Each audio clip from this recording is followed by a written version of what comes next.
C'est parti. Oui, bonjour Madame la ministre de la Justice, Madame Beloubet. Voilà, je me présente, je m'appelle Nicole Ferroni. Et en fait, mercredi dernier, j'ai fait une chronique radio dans laquelle j'ai parlé de vous, sauf que vous étiez pas là. Et je me suis dit, bon, c'est pas très fair play, Nicole, de faire... Enfin, Nicole, c'est pas fair play Nicole moi, hein, pas Nicole vous, hein, puisque vous appelez aussi Nicole, de faire ça. Donc je me permets aujourd'hui de faire une petite vidéo pour vous adresser directement mon questionnement. Alors, je vous explique. En fait, quand le président, Monsieur Macron, n'était que en candidat, regardez, il avait proposé dans son petit programme, page 27, la promesse suivante.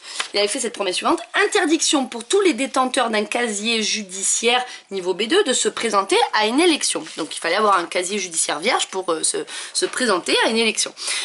Et en fait, justement, ça tombait très bien, puisque une fois qu'il a été élu, il y a eu ce projet de loi qui s'appelle « Retrouver la confiance en vie politique ». Et donc je m'attendais à ce que ça soit proposé par les 350 députés de la République en marche, hein, puisqu'il en a eu plein. Et en fait, il n'y en a aucun qui l'a proposé. Alors je me suis dit, franchement, mesquine, pas de chance.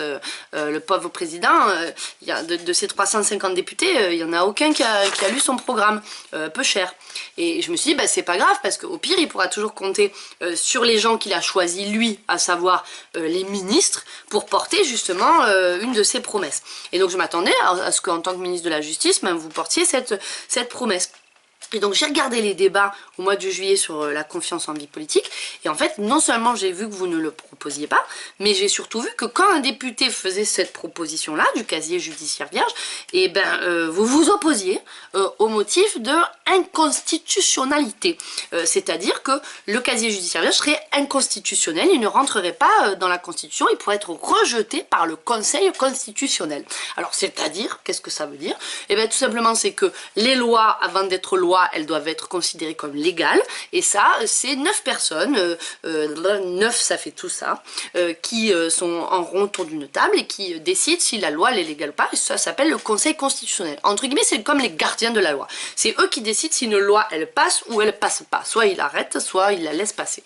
Et donc vous avez dit, bah non, on va pas tenter de proposer le casier judiciaire vierge, parce que le constitutionnel il pourrait l'arrêter. Et c'est là où je me suis dit, mais vraiment, il a pas de chance, Monsieur Macron, parce que lui, il est fan de foot, il est même venu à l'OM. Alors, je vous montre le rapport, hein, vous allez dire, mais de quoi elle parle? Regardez bien. Une photo, Monsieur Macron, regardez, vous voyez, il tire le ballon et tout, etc.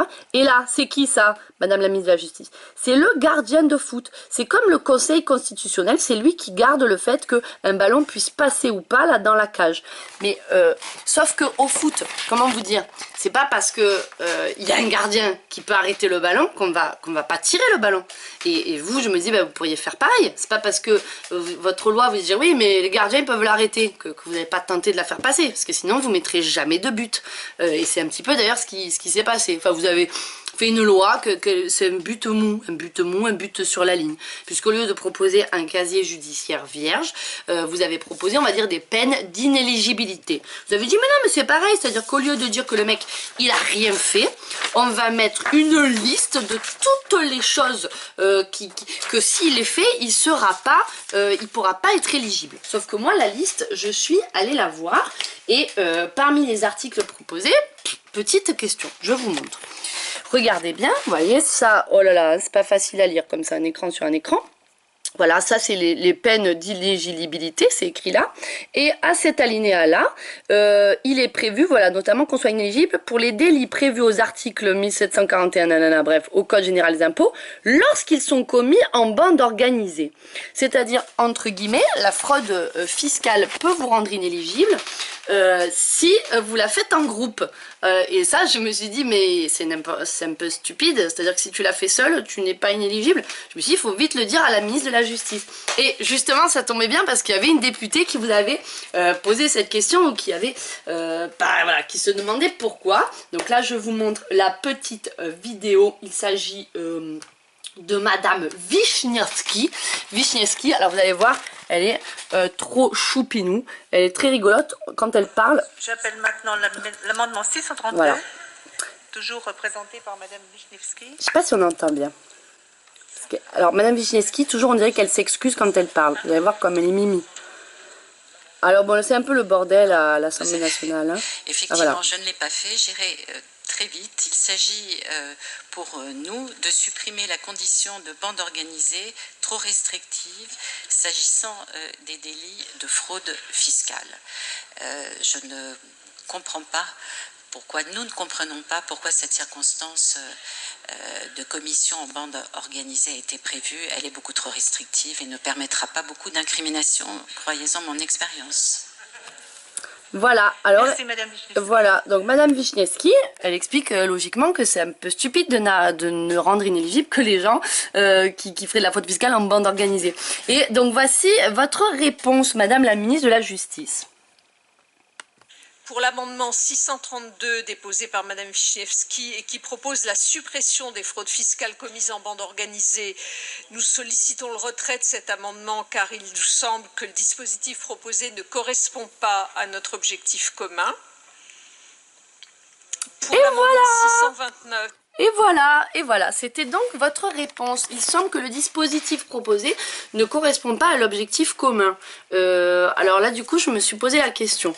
Deux possibilités. Soit quand vous dites objectif commun, vous parlez pas de commun, la communauté, enfin la nôtre, quoi. Vous parlez de peut-être une autre communauté, peut-être la vôtre. Alors je sais pas, peut-être vous entre collègues là-haut, vous êtes là, ah ouais mince, parce que non mais Roger là, il a fait de la fraude fiscale tout seul. Du coup, qu'est-ce qu'on fait? Il faudrait qu'on propose une loi, mais que ça soit possible, que ça le rende inéligible, mais pas lui.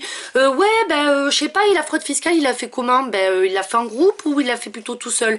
Je crois qu'il a fait tout seul. Et ben voilà, on n'a qu'à dire que que du coup ça serait vraiment strictement complètement illégal et répressible et très mauvais que si c'était en groupe.